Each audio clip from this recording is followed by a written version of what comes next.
like to show you is what I call the deer hair midge emerger.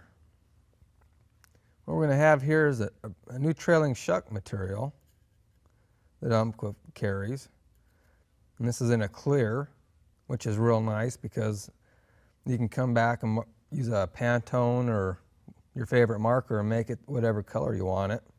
Or you can buy the exact color that you think that you need. And the body is going to be either a turkey or goose biot. And we have the wings are out of zing wing. And then these legs here are out of deer hair. We have a shell back out of some medallion sheeting. And if you want, you can even put a little tuft of white CDC up at the front, making it just look a little more natural and definitely making your fly look a lot better than your buddy's does in the fly box. Let me show you how I tie this thing. I'm going to start off with a 101 hook. And we're going to attach our thread. And we'll just wrap back to the bend of the hook. Like so. Trim off our excess. And we're ready for our trailing shuck.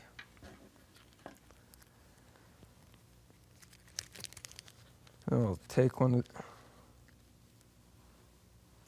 of these out. Now when I tie them in, you can either just lay it on top of the hook shank and then tie it down. And that's a good way to do it if you're going to have a dub body. Since we're going to be using a biot, we want that tie-in point to be nice and flat and smooth. So what I'll do is just take the trailing shuck, hold it in my fingers, come in with my scissors, and I'll just cut it down the middle a little bit. And what that does, it allows the material to fold around on each side of the hook shank.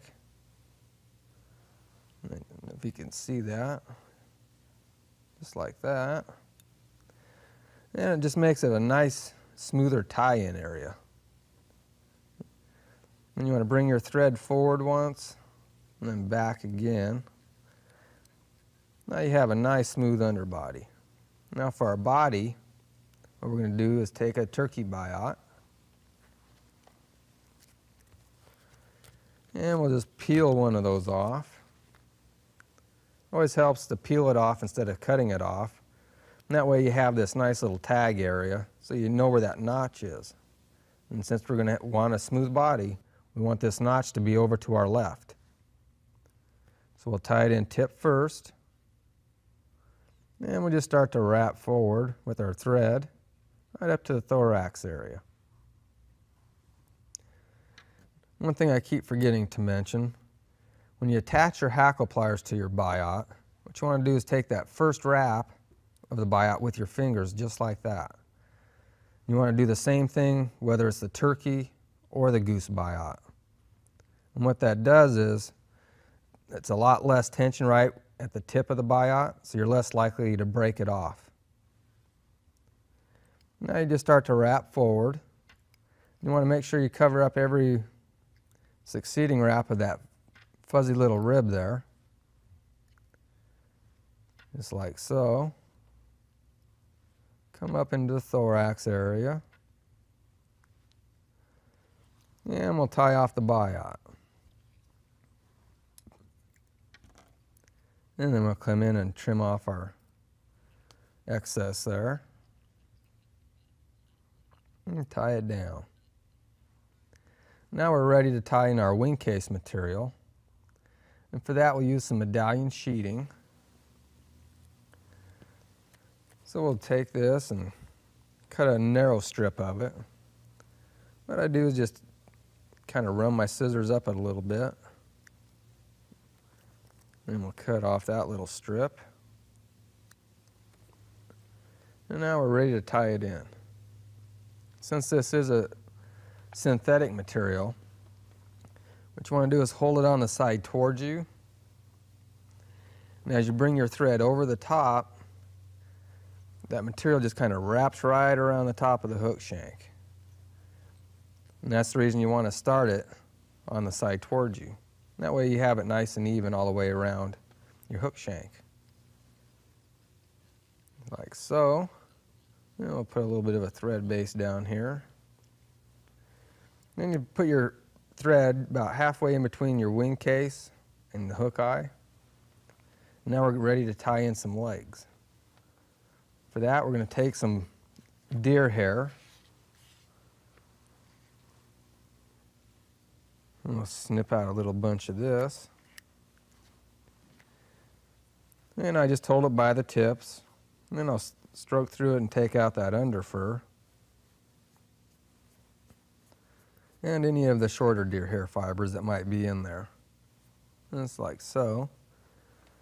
And then we'll take our hair stacker and we'll just stick our hair in there and give it a few taps here.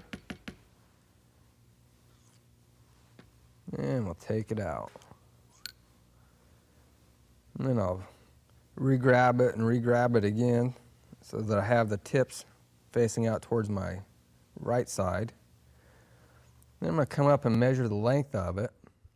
I'm going to be going from the bent back of the hook up to the hook eye. And that looks about right there.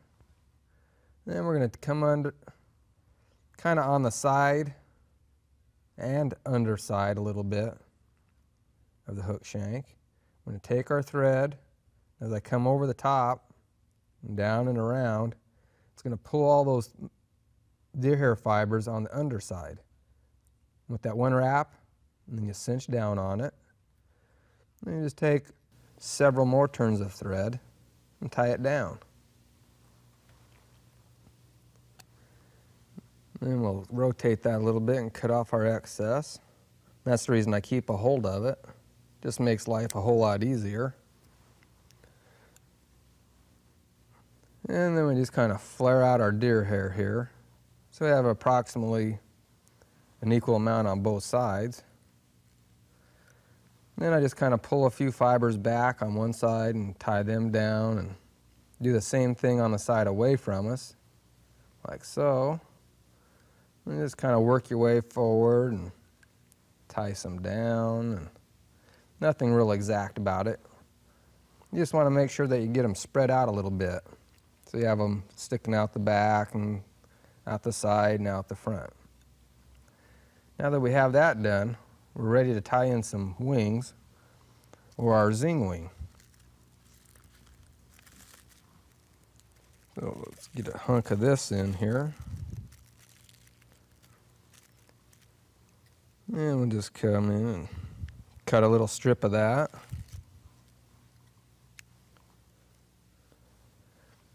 Now with our threads right in the middle between our wing case and our hook eye here, then we'll just take and hold that zing wing right over the top. And we're going to take one wrap, cinch down. And then we're going to do another one and then cinch down. What we just did was a figure 8. We're going to grab both ends of the zing wing, pull on it, then cinch down again. Now we're going to take the wing away from us, lay it back a little bit, tie it down, do the same thing on the side towards you, and then tie it down with a couple turns of thread. Now those wings are laying back at an angle, just like what we want. Then we'll bring our thread forward, and then we'll get away from that eye, bring our thread up there. Now if you want, I know this is where it starts to get a little bit tricky. We can add those little front gills on here out of white CDC. It's something that just adds a whole lot of appearance to your fly, especially in your fly box, but it's not totally necessary to put this stuff on there. So we'll just pull off some white CDC, and we're going to have the tips of the CDC out here. We want that out over the eye. Come in, tie right behind the eye. And we'll trim off the butt section here, just like so. Then we're going to bring over that wing case material of that medallion sheeting and tie it down with several turns of thread. Cut off that. Now what we'll do is just pull that CDC up, and we'll bring our thread right in front of it. Now we're ready to whip finish it off. Just pull it all straight back, and you can whip finish it off right there in front of your CDC. Take off your thread. And now we're going to trim that CDC to the length just in front of the hook eye. Get those little scragglers, just like so. And we want to take our wings. I just lay my scissors so they're just a little bit shorter than the length of the hook shank. Bring my wings in between there, cut them. And then we're going to come in and round off the edges here, just making them look a little more lifelike.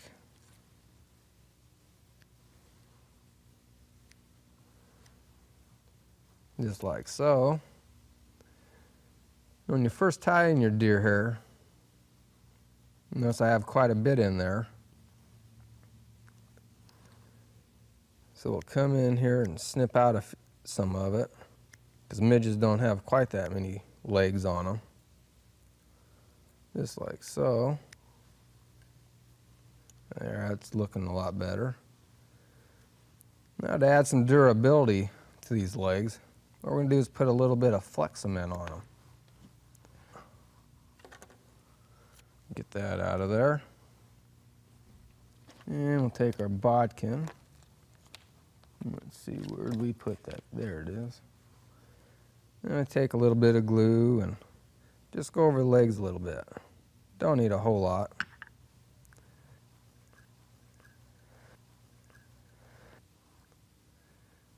It just adds a little bit of sheen to it. And you'll get a little bit of like droplets on the deer hair. And what that looks like is little trapped air bubbles that have attached themselves to the little hairs that are on the legs, making it just look a little more natural. Then I put some of the glue over the thorax area of the deer hair. And then so we don't make a mess and spill our glue, always want to put the lid back on. And there you have it. That's what I call the deer hair midge emerger. Now since this one is a little more complicated and has a few more materials on there, you might say, how do I tie this down to size 20 or smaller? Well, I don't. This particular one is what I like to use for the big chironomids on lakes. And there, I mean, this is a size 14. Some of the lakes in the west and up into Canada, the midges can get up to size 10, 12s, even 8s. And that's when this one really comes in handy. Now to fish these things, or take care of them, what I like to do is I'll take some Top Ride, a loom product. And what it is, it's a powder, desiccant and floating all in one. It's a powder, but it has little BBs in it. So what you want to do before you start to fish it, once you attach your fly to your tippet, stick it in here, shake it up, and now you're ready to fish. And after a while, the powder will wear off, or hopefully after you've caught a fish, you want to bring your fly in and kind of rinse it off in the water and blot it dry on your shirt sleeve. And then what I do is I put it in this Easy Dry. And what that stuff is, it's a desiccant, but it's in the form of BBs. And what makes that so great is, once you put your fly in there and shake it up, there's no powder to attach to the wet fly, and it just makes for a lot less hassle for you. And then once it's dry, you put it back into the top ride, and then you're ready to go. Well, that's about all I had to show you today on midges. And sure hope you learned something. I've enjoyed showing you what I've done with a few of the midges. The only thing to remember really is don't be afraid when you're tying midges. Don't have that phobia that just because the flies are small, they're going to be hard to tie. Actually, smaller flies are quite a bit easier to tie. There's less materials on there, and it just doesn't take as long to tie them. The main thing to remember is just be careful, be aware of what materials that you're attaching to the hook shank. Because if you're using the wrong materials, then it can be a little troublesome when you start getting into the smaller flies.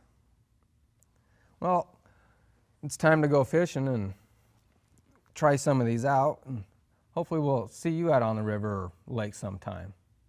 Hope you enjoyed it.